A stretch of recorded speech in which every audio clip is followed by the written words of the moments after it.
Hey all, Instagram Live.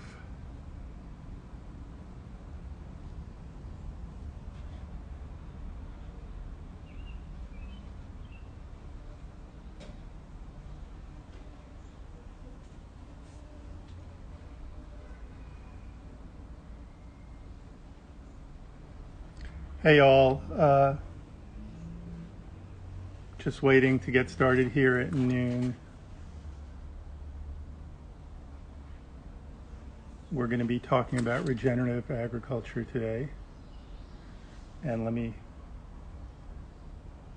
invite our guest, Ryan Zinn of Dr. Bronner's.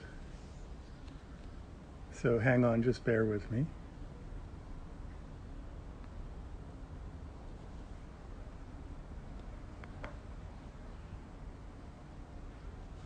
Okay, they haven't joined yet. Oh, here they are. Okay, hopefully this will work. Let's see. I just invited Ryan to join. Let's see if he's joining. Ah, yeah. Okay, he joined. And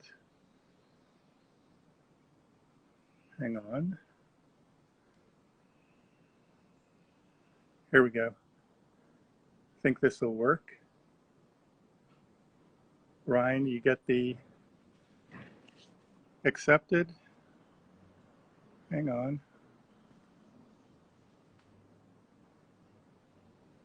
There's always a little bit of delay here in accepting someone to join.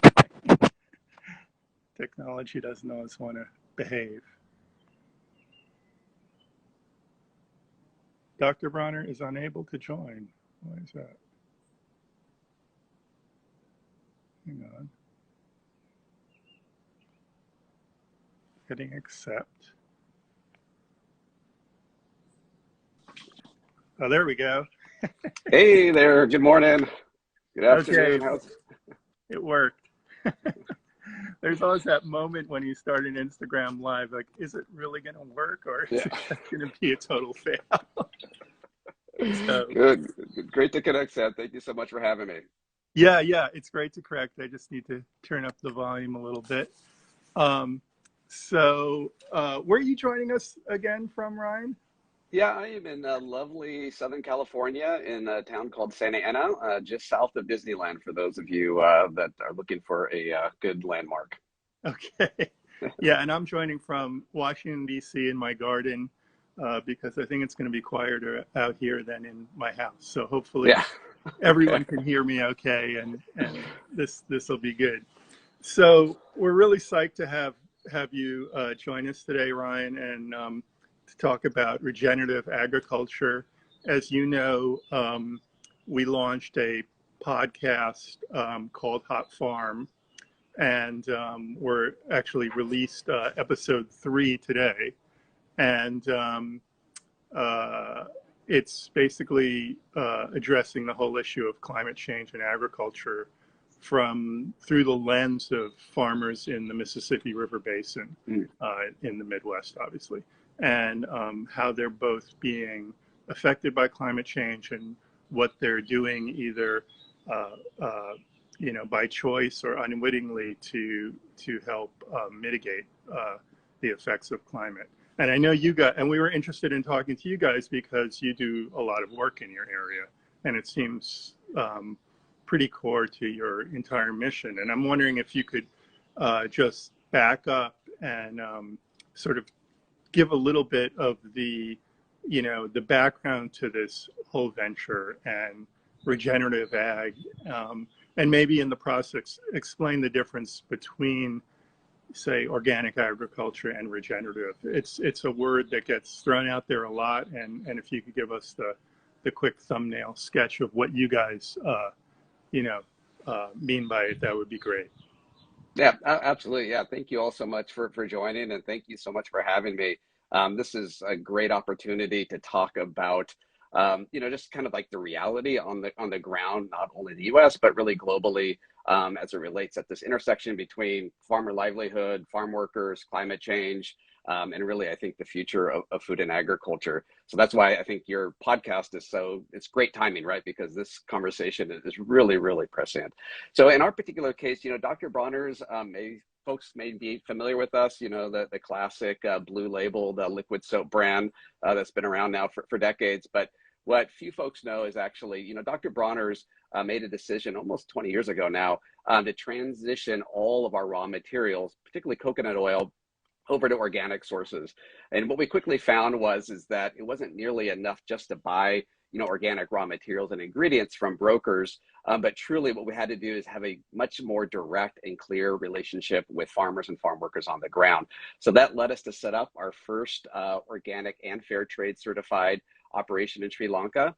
And since then, what we've done is set up projects all around the world or work really closely with small scale farmers. That's really our mission, is to partner and collaborate directly with small scale farmers, have that real clear relationship that's built upon fair trade and organic certified agriculture.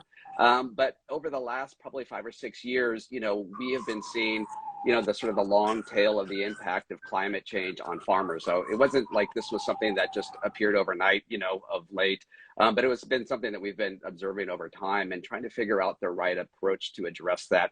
And that really led us to create a new certification called Regenerative Organic Certified, in collaboration with farmers, with the Rodale Institute out of Pennsylvania, other great brands like Patagonia, and NGOs that have worked all around the world on these issues like Fairworld Project. And so really, regeneration or regenerative agriculture, broadly speaking, is really just a suite of services or tactics that farmers and ranchers are employing to build up soil health. Things like improving cover crops, rotations, keeping live green plants in the ground, integrating animals where appropriate, and really focusing on perennial agriculture. And so this has become kind of a buzzword in the industry. You're seeing all sorts of players, everybody from McDonald's and Walmart to small dedicated fair trade brands really leaning into this idea of regeneration. And from our perspective, just to summarize, we think it's really built upon organic certified. We don't want to have any type of regeneration that includes agrochemicals, but it also includes fair trade principles and animal welfare principles. We can't have one without the other. So I think broadly speaking, going forward, it's really this marriage of all these different principles: soil health, organic agriculture, fair trade, and really animal welfare. Yeah, it's interesting what you were saying and trying to be close to your market and work directly with farmers, because in episode of Hot Farm, episode 1 of Hot Farm, we profile a farmer who actually went organic, 30 years ago, and and part of that was to get out of the whole commodity system because of the pressures that he was facing with low prices, as well as growing monocultures at a time, if there's a severe drought or flood. In this case, he faced a severe drought one summer, and really lost everything. And once he went to a more diversified system and sold directly to the end buyers, whether it was consumers or other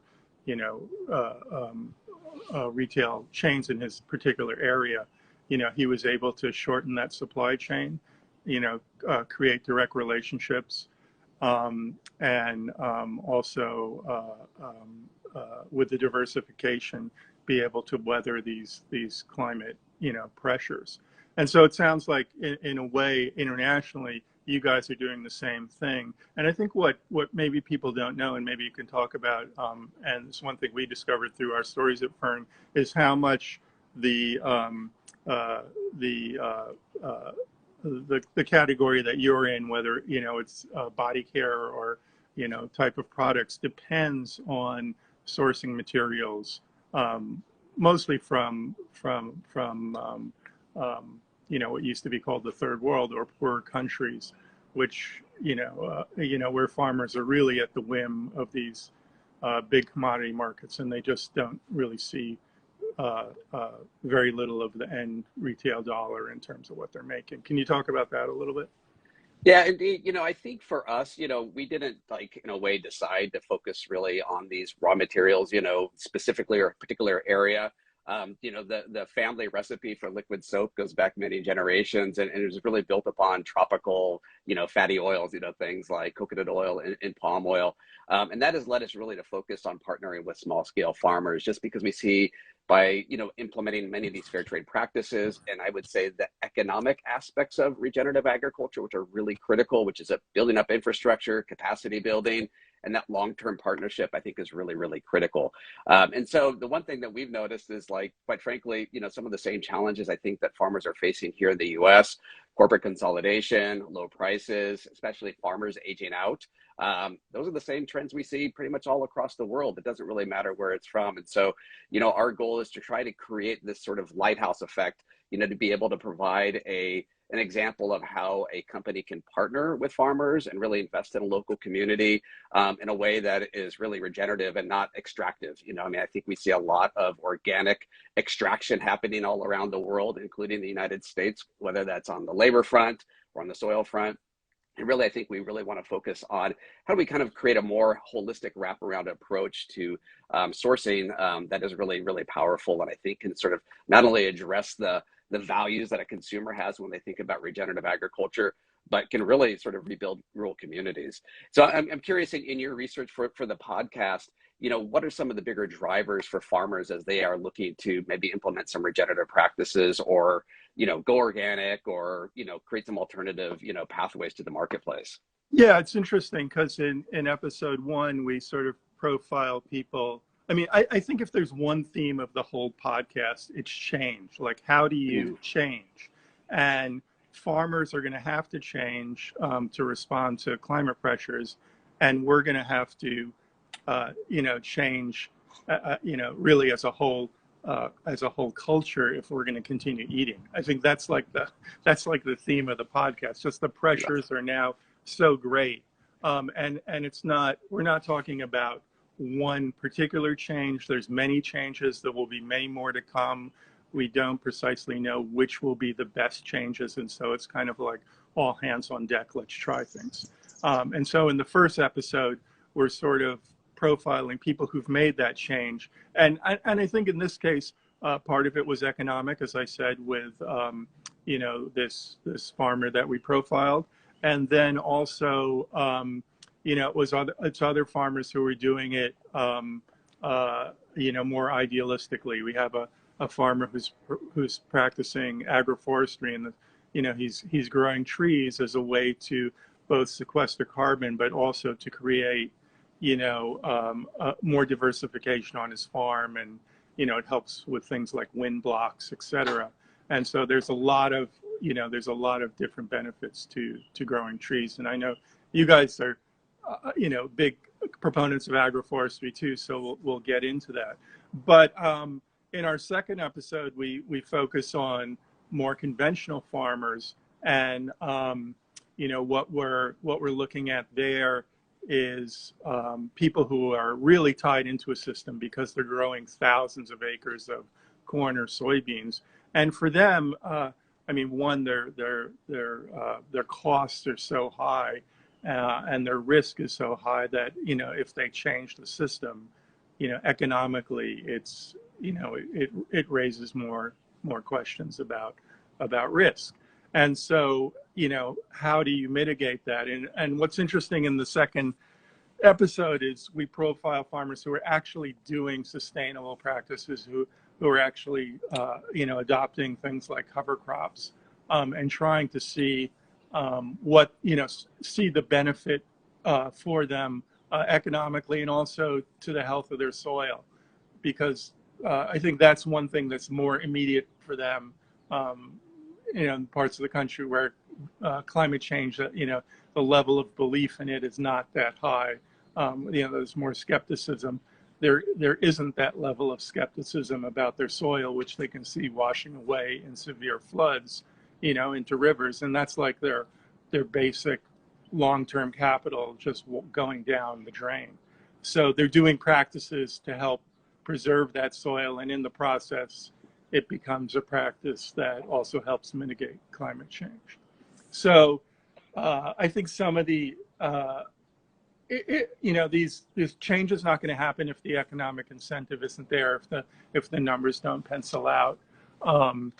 And I think for much larger farmers, that process is harder. But then you also have this cultural element, just a resistance to change, because that's not the way we do things, and we've never, this is the way we've always done things. And I don't know if you guys have come across that as well, because the models that you're working with are essentially new agronomic models for even these small scale farmers. So I don't know Yeah. if you're dealing with that issue of change as well. Indeed, this is a big challenge. I think, I look in particular at our experience in West Africa. We established the first ever organic and fair trade palm oil project there. And many people get this visceral reaction to palm oil. But, oil palm, when grown in, a diversified agroforestry system, is actually quite fantastic in terms of a crop, really. It actually produces more oil than almost any other commercial crop in the world. And so when done right, has this huge potential, not only to feed local communities, but also, provide palm oil for our organic and fair trade. Right. And if I could just jump in, another interesting thing, because one of our writers wrote a book on palm oil called Planet Palm by Jocelyn Zuckerman. I highly recommend it. But she pointed out that palm oil is actually a traditional food. It's been used by peoples for thousands of years. There's native dishes in tropical climate that rely on palm oil. So it's not, it's not that different than olive oil somewhere else. It's just a food, but it has been industrialized, and that's, probably what you're referring to in terms of the problems that occurred. But didn't mean to interrupt. Absolutely. No, I think that's a perfect comparison, because in West Africa, where, it's the center of diversity in origin for oil palm, it's used quite frequently in many, local dishes. And I'll be heading to Ghana in 2 weeks, and I'm really excited to be able to get back and eat some, fantastic red bread and other great Ghanaian dishes based upon palm oil. So it'll be a good return home in a way. But I will say, one of the things that we've seen with farmers, at least within the last 50 years, is this sort of transition to industrialized production, even at a very small scale. We're seeing tiny monocultures, right? And that has been largely driven by market forces, also by government extension, and really in many cases, chemical companies really focusing on, providing a lot of free agrochemicals. And so there's this sort of perfect storm where farmers are really kind of forced into tiny monocultures that are not only ecologically very fragile, but really economically very fragile as well. And so our goal here is to diversify, not only because it's beneficial from an ecological perspective, but also, quite frankly, from an economic perspective as well. Any farmer, small or large, depending on the commodity, we see the same sort of ups and downs in the marketplace for palm oil and cocoa and other, commodities that you would see in soy and corn and wheat here in the United States. And so really our focus here is, in a way, to sort of recapture and unearth, some of the indigenous knowledge in terms of agroforestry approaches that many farmers have practiced, sometimes their grandfathers in the past, and really sort of create a new system that we can accommodate all the diversity of production that can happen there, and also help with some training as well as financing.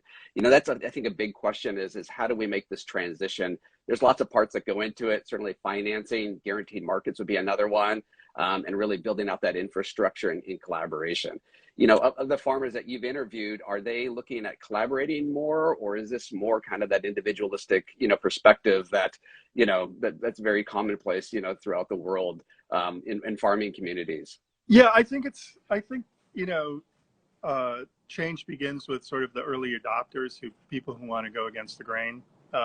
But I think, as people see success, it could bring on, it could bring on more followers, and then the culture begins to change, and it begins to get more acceptance. But as we point out in our podcast, even organic growers in the U.S., it's less than 2%, of all farms, and so it's still, at least in the U.S. or as a whole, it's very small. Obviously, in things like vegetable production, it's higher, but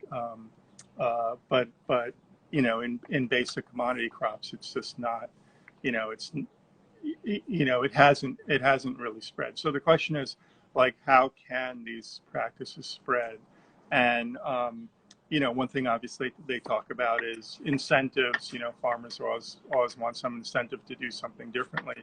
And I think that's, you're beginning to see that from the government now in terms of talking about, what can government do to incentivize, more change. But I think the other thing is whether, they're going to continue to see more damage from extreme weather events, whether they blame it on climate change or not. I mean, these are happening and they see it every summer in their fields. And so what can we do to prevent, major storm damage, and, loss of soil and all of these things. And, things like cover crops, which, you grow in the winter to cover the soil, and then you either harvest the grain in the spring, or you plow the crop into the ground to build biomass. That sequesters a huge amount of carbon. And so, but those practices are still done by a minority, of farmers.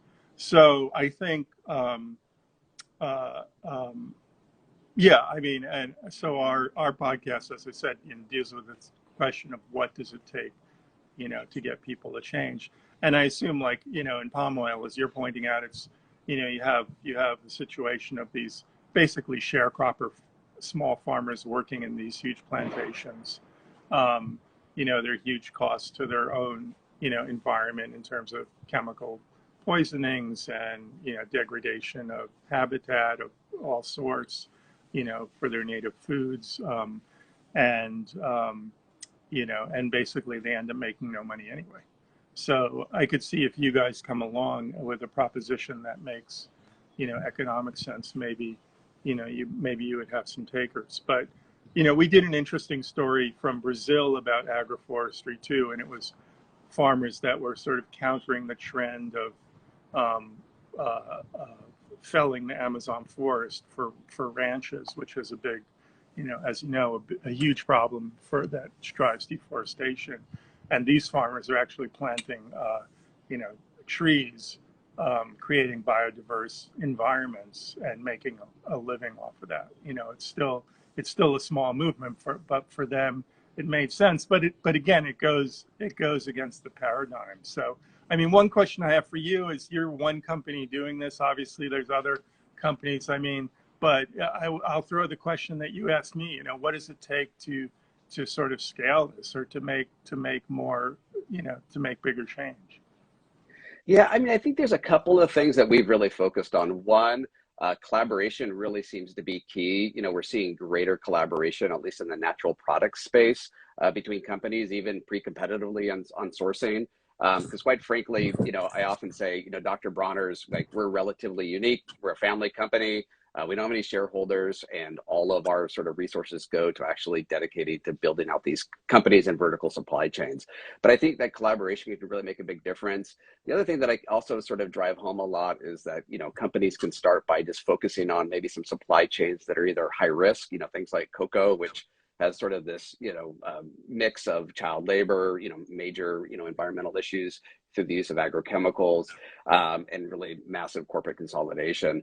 So by focusing on those sort of, like, I would say like low-hanging fruit, but those that definitely have the biggest impact.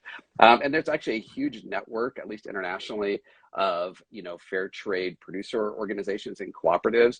They're in many cases already producing organically and have a fair trade system in place, but they just quite frankly can't sell all of their harvest under fair terms. So they sell a portion of it, in some cases all of it, into the conventional marketplace. So those and are that's some because of those, the demand isn't there from, I mean, yeah, exactly. which is a shame. Exactly.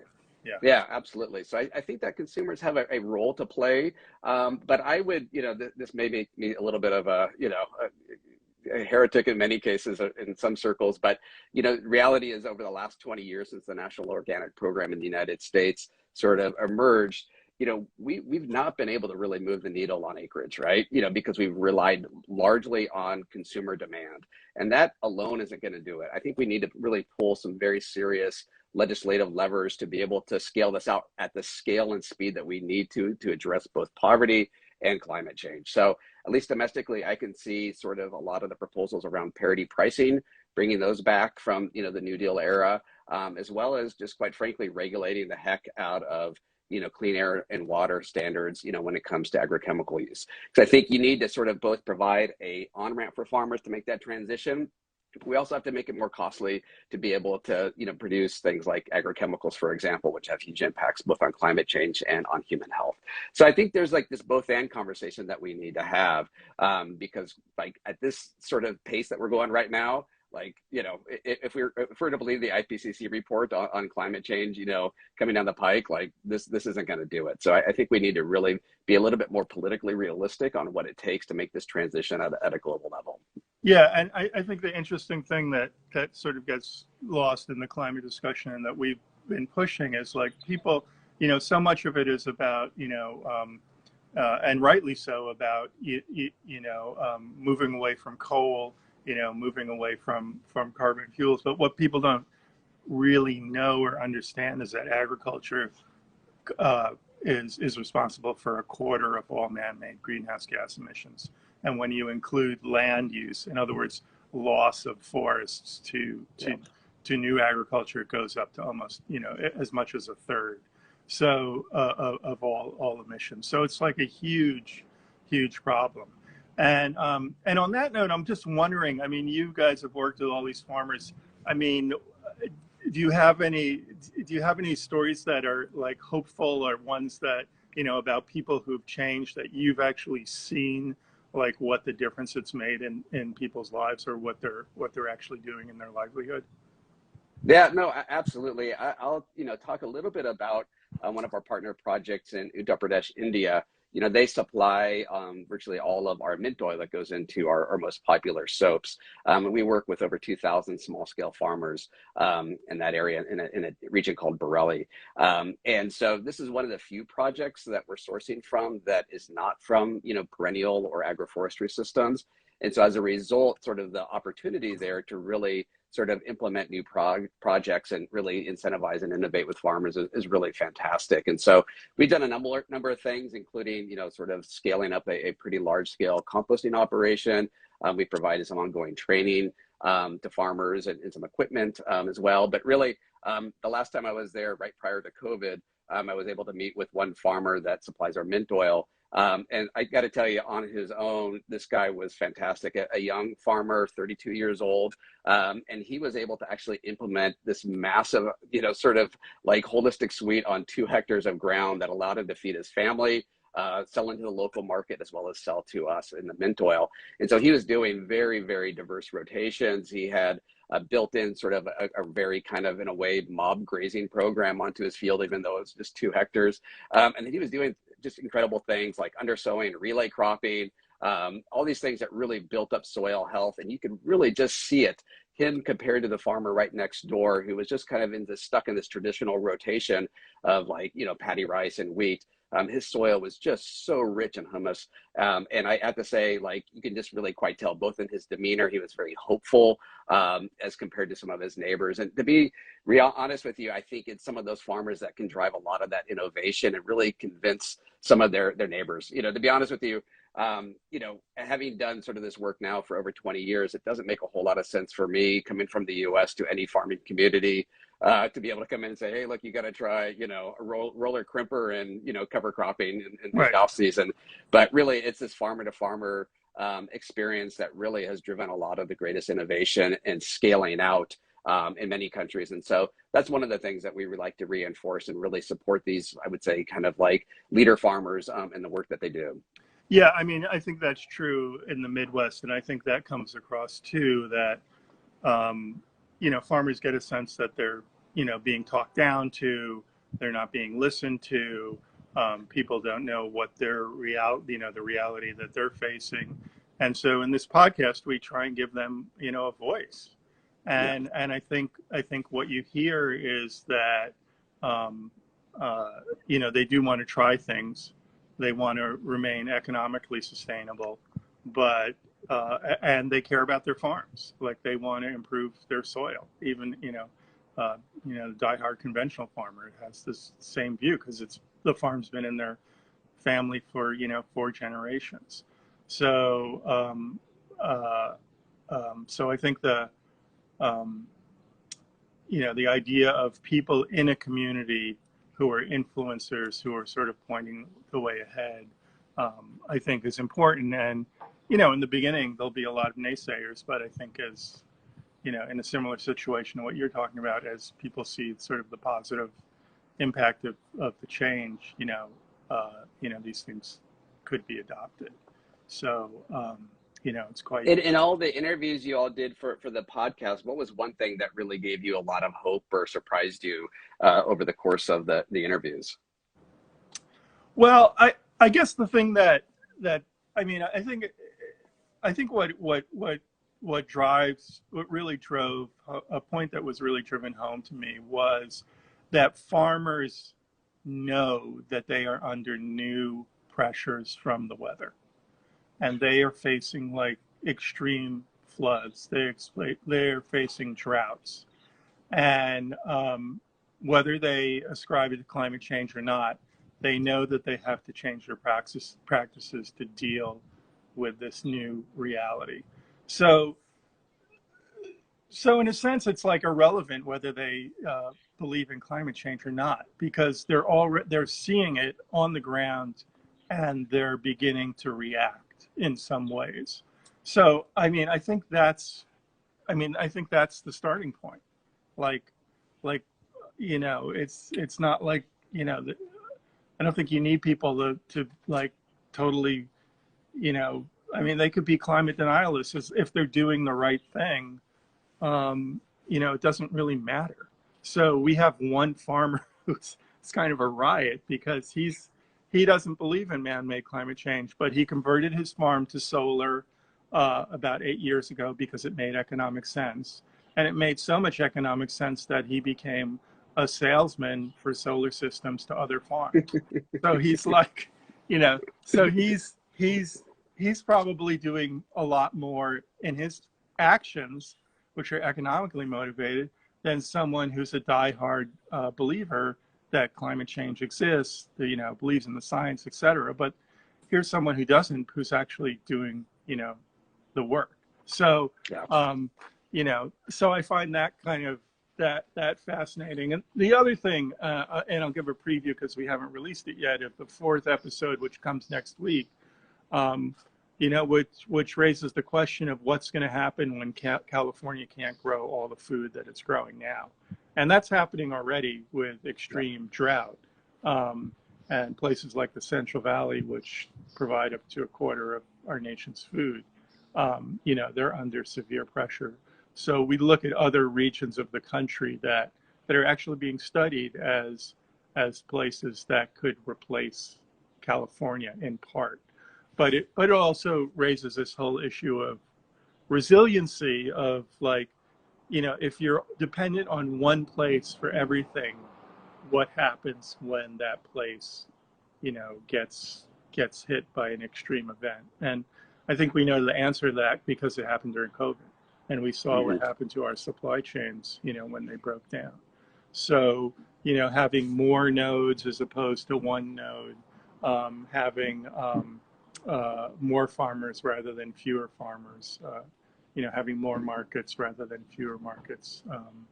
Again, it gets back to this idea of resiliency tied to diversity, and in this case, marketplace. So I hope you'll not only listen to today's episode, but also next week, because you'll get that. And I think actually getting back to like this idea of the strength of perennial crops, crops that can sequester carbon in the ground and continue to do so.